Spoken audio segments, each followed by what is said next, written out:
So in this question, let Fn and Gn be asymptotically non-negative functions.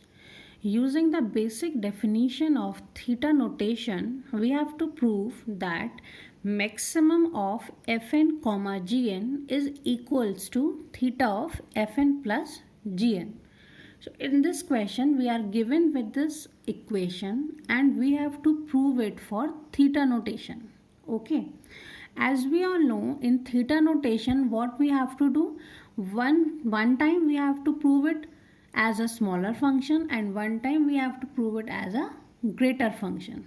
Okay, so we can compare this equation as the standard equation that f of n is theta of g of n. So this is basically your fn function and this is your gn function, right?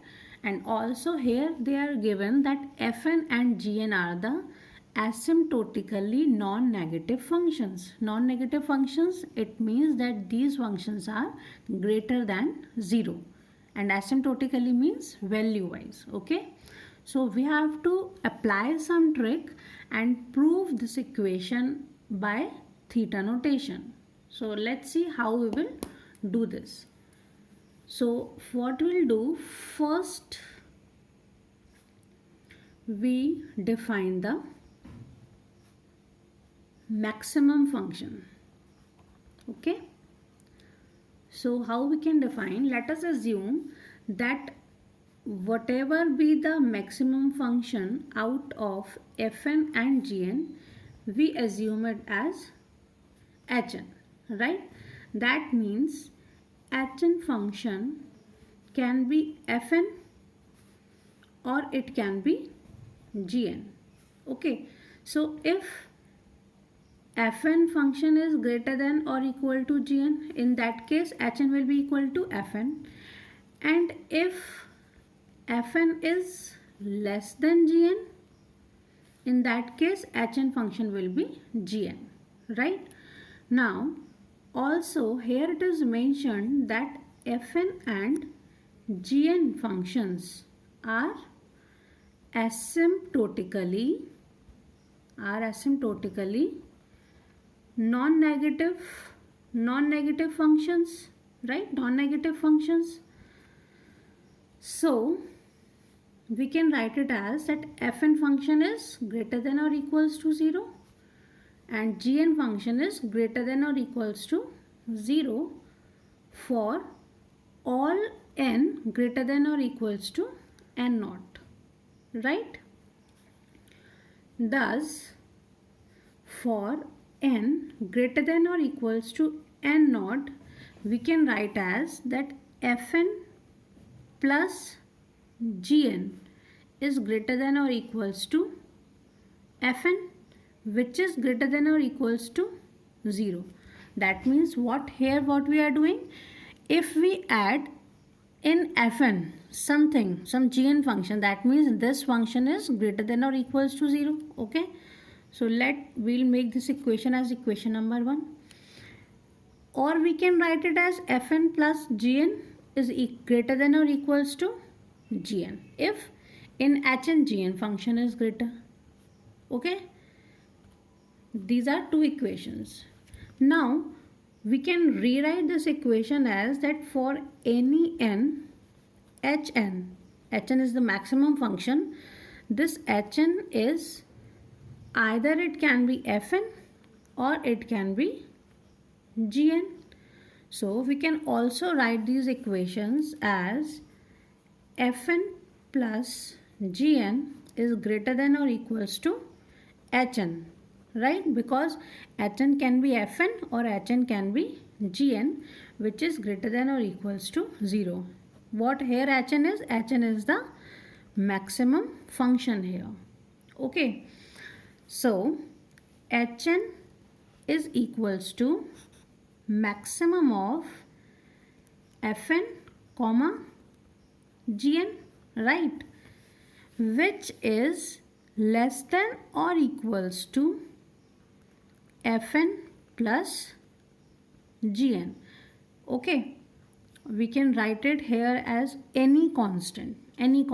Okay, and with this we can write the C2 constant. Okay, so here what we had proved, that Hn is the maximum function. This can be either Fn or Gn, and this is Fn plus Gn. This is our Gn function in the question. So this Gn function is greater than, because here we are adding something into this Fn or something into his Gn. So here the value of C2 is equals to 1. So in this way we had proved one thing, that for every n greater than or equals to n naught at C2 is equals to 1, we had proved this one bound. Now let us move to the second bound. Second bound, Hn is the larger function. Okay, because Hn is the maximum function. So Hn is the larger function of Fn and Gn. Okay, so 0 is less than or equals to Fn. Fn and Gn functions are the asymptotically non-negative functions. So here Fn function is greater than or equals to 0, and here Hn is greater than or equals to Fn, because Hn is the maximum function. So this function is greater than or equals to Fn function. Or we can write it as Gn greater than or equals to Hn function, right? We can write any of the inequality. Now again what we can do, here we are having two inequalities. So we add these two inequalities. We add these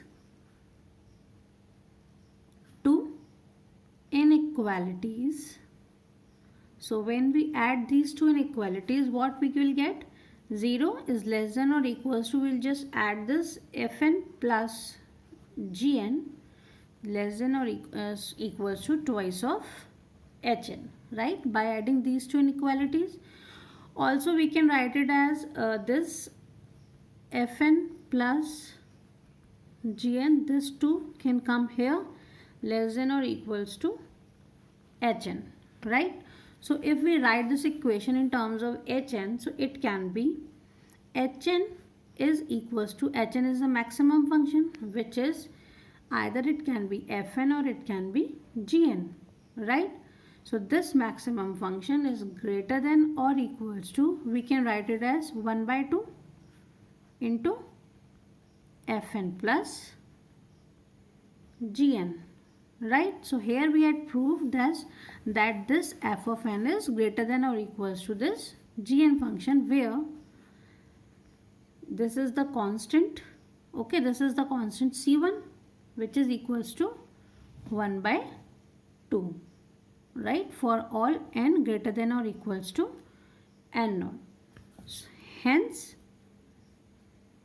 we can write it as 1 by 2 Fn plus Gn is less than or equals to this maximum function, that is Fn comma Gn is less than or equals to 1 into Fn plus Gn, right? So one time we had proved it as a lower bound and one time we had proved it as a upper bound.